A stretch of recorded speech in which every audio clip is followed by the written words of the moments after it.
as you can see down here, there's bits of tree everywhere. Unless that's actually dog shit that I'm touching. Hopefully it isn't. So this big thing, oops, zoom out instead of zooming in.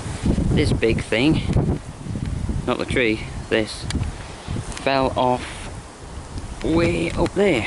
I'll step back so I can show you where it broke off from. There's just twigs everywhere.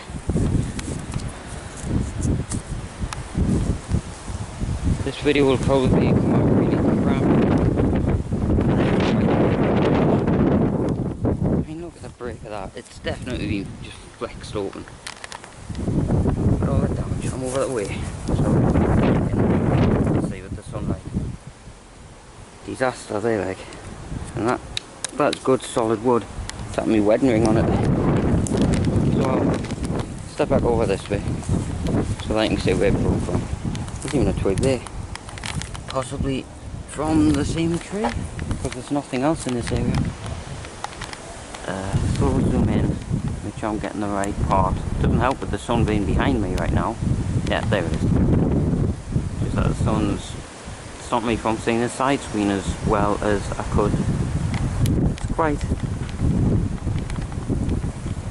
a nasty break, really. Much worse than when I broke my arm riding a Razor electric scooter. Whoa. I'll give you a look around the base of the tree. It's called the base of a tree, then. Our base? The base. Yeah, every branches and stuff all over the place. I mean, look at the state of this. Somebody could actually live under there. It's kind of like a tent. Like I said, we just walk around.